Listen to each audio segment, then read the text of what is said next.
नाम सुनते ही 80% लोगों का ये मानना है कि रातों रात लखपति हो जाना। क्या आप भी इस बात को मानते हैं? नमस्कार दोस्तों, मैं सोनिया मनी पाठशाला प्रो के इस सेशन में आप सभी का स्वागत करती हूँ।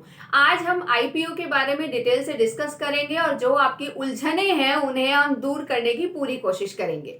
आईपीओ का मतलब है इनिशियल पब्लिक ऑफरिंग।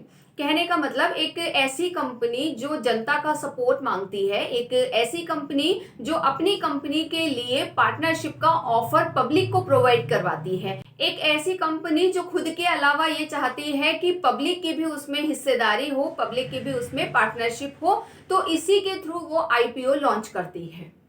एक कंपनी आईपीओ जब लॉन्च करती है जब उस कंपनी को पैसे की जरूरत होती है या उस कंपनी ने कोई लोन लिया हुआ है और वो चुकाया नहीं जा रहा है। कहने का मतलब उस कंपनी को पैसे की जरूरत है या उस कंपनी को और आगे बढ़ाने के लिए उन्हें और पैसे की जरूरत है। इन्हीं कुछ कारणों की वजह से आईपीओ लॉन्च किया जाता है।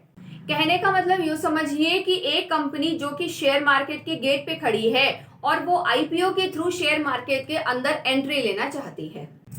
कंपनी अपने शेयर है वो मार्केट में उतारती है। जैसे कंपनी ने 1000 शेयर मार्केट में उतारे हैं और खरीदने वालों की संख्या 2000 है, तो यहाँ पे लॉटरी सिस्टम काम में आता है। लॉटरी के थ्रू यहाँ पर अलॉट किया जाता है। ये एक ट्रेन टिकट जैसा सिस्टम है। आपने ट्रेन की टिकट ले ली, वेटिंग में चल रही है और क्लियर हो जाती है तो बहुत अच्छी बात है, और यदि क्लियर नहीं होती है तो आपका पैसा आपको रिफंड मिल जाता है। ऐसा ही इसी में होता है कि यदि आपका अलॉटमेंट निकल जाता है तो बहुत अच्छी बात है, और यदि आपका लॉटरी सिस्टम में अलॉटमेंट नहीं होता है तो आपके पैसे आपको रिफंड मिल जाते हैं।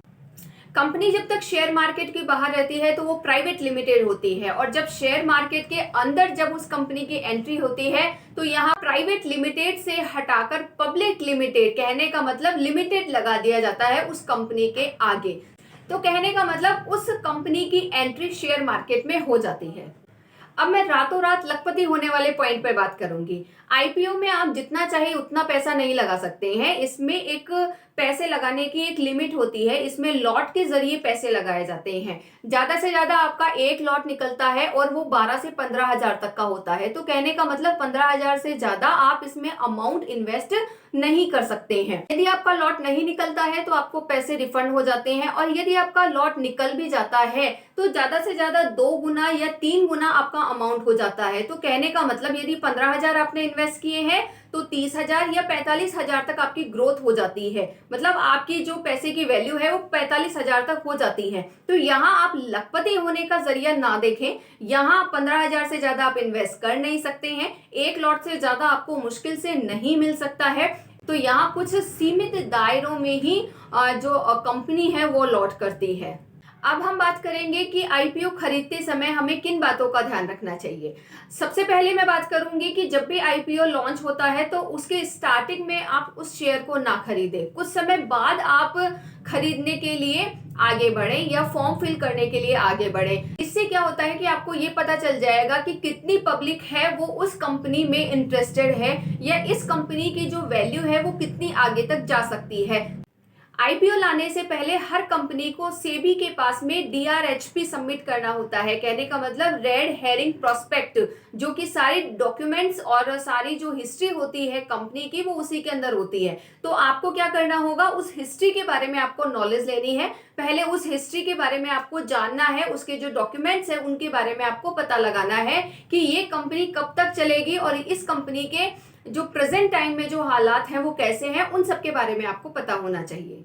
आपको ये जानना होगा कि जिस कंपनी में आप इन्वेस्ट कर रहे हैं, जिस कंपनी का आप आईपीओ ले रहे हैं, वो कंपनी उस अमाउंट को कहाँ यूज में लेगी, या केवल वो लोन पे करने के लिए इस अमाउंट को यूज में लेना चाह रही है, या वो उस कंपनी को और आगे बढ़ाने के लिए इस अमाउंट को यूज में लेगी।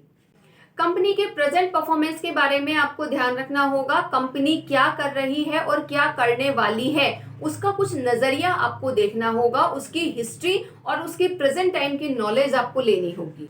कंपनी के वैल्यू के बारे में आपको पता होना चाहिए कि मार्केट में उस कंपनी की क्या वैल्यू है। आईपीओ बायर और सेलर के बीच का एक इंटरेस्टिंग गेम होता है, और यदि आपको उस गेम को अच्छे से खेलना आता है तभी आप आईपीओ में उतर सकते हैं। इस अमाउंट को आप वहां इन्वेस्ट करें जहां आपका अमाउंट है वो सेफ रहे, जहां आप रात को चैन की नींद सो सकें कि मेरा अमाउंट है वो सेफ जगह इन्वेस्ट किया हुआ है। इसलिए आईपीओ के गेम में आप तभी उतरे जब आपको आईपीओ का गेम अच्छे से समझ में आ जाए। आईपीओ के बारे में आप और कुछ जानना चाहते हैं तो आप कमेंट कर सकते हैं। वीडियो यदि आपको अच्छी लगे तो लाइक, शेयर एंड सब्सक्राइब करना ना भूलें।